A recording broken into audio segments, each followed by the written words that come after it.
Hello and welcome to a new episode of the SEGA News Bits. I'm your host George, and with me is, well, it's the moment of truth, Barry. Who are you? I'm your fist bumper to the end, Barry.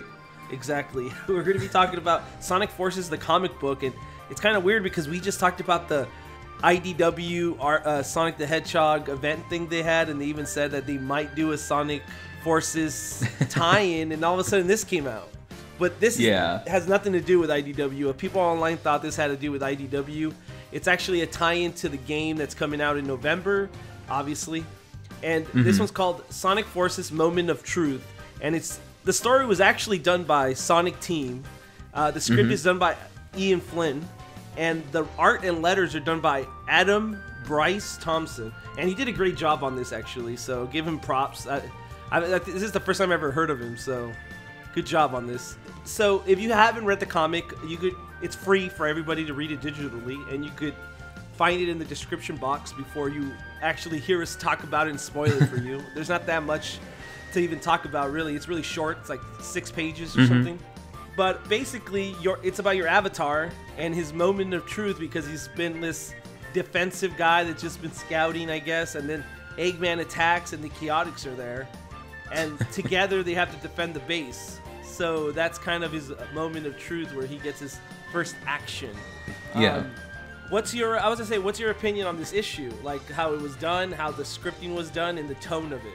I mean, all around it's good. I'm so used to Ian Flynn's work that this was just like reading a new issue of the Archie Sonic comic, soon to be IDW Sonic comic.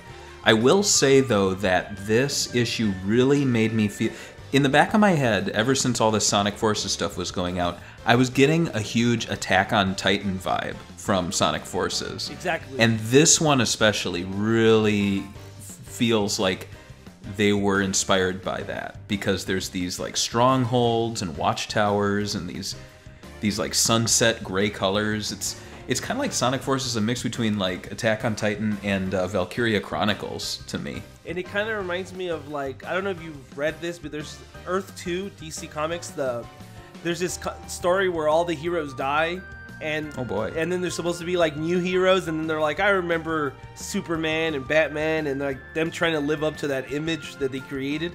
And it kind of reminded me of that in the beginning, where he's talking about Sonic and all these other heroes that are doing what they have to do to like keep Eggman at bay, and then here's him trying to live up to that. I've never heard of that, but that sounds cool. But yeah, I mean, it's a good story, and they have, I believe, 3 more to go. I think they're going to be releasing them weekly. They haven't really given a schedule. Aaron Weber actually did a, what are those called? Like a Twitch stream. They do those every few weeks.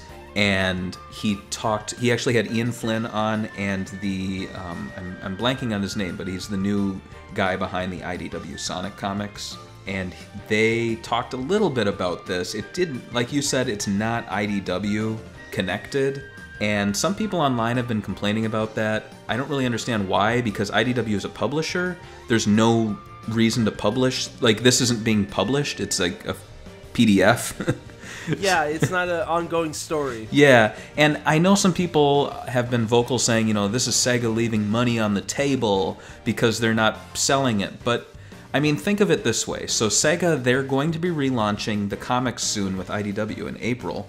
And what if they released this as a print comic through IDW? That would be a terrible mistake, in my opinion, because then people would be like, oh, it's the new Sonic comic. Wait, why aren't you continuing this story? And it's like, no, it's just a promotional tie-in. The real IDW comic starts in, 6 months. And it's like, oh, we have to wait now. Like, it would be a very poor decision on Sega and IDW's part to release like a promotional comic to stores, I think, just because I feel like a lot's riding on the reboot, and this isn't connected to that. Anyway, that's my little rant. I guess technically, if they really wanted to, they could maybe print it in the end, like the 6 pages in the end of every issue. Yeah. For the 4, they're doing 4 for April. Yeah. Just for those 4. They could. I think, I don't think that would be bad, but there's nothing really here that's like, oh my god, they're going to do this in Sonic Forces that grips you. It's just kind of giving you the tone of every character, I'm assuming. This is obviously the custom character like we talked about. Did they ever tease what the other 2 are going to be? I'm going to assume Modern and classic Sonic. I feel like all 4 of these issues are going to be centered around a custom character. So this one's like this cat guy, and the next one might be that nerdy wolf guy. And then we're going to see characters like maybe classic Sonic. I don't know, they might leave the Sonics out of it and just have all the side characters. Like one might be Silver, and one might be Tails and Knuckles, you know, things like that. It was also pretty cool to see the Chaotix back, even though they didn't really have that big of a thing on here. Yeah, and that's one of the things I like about Ian Flynn's writing, is he does a really good job with the Chaotix.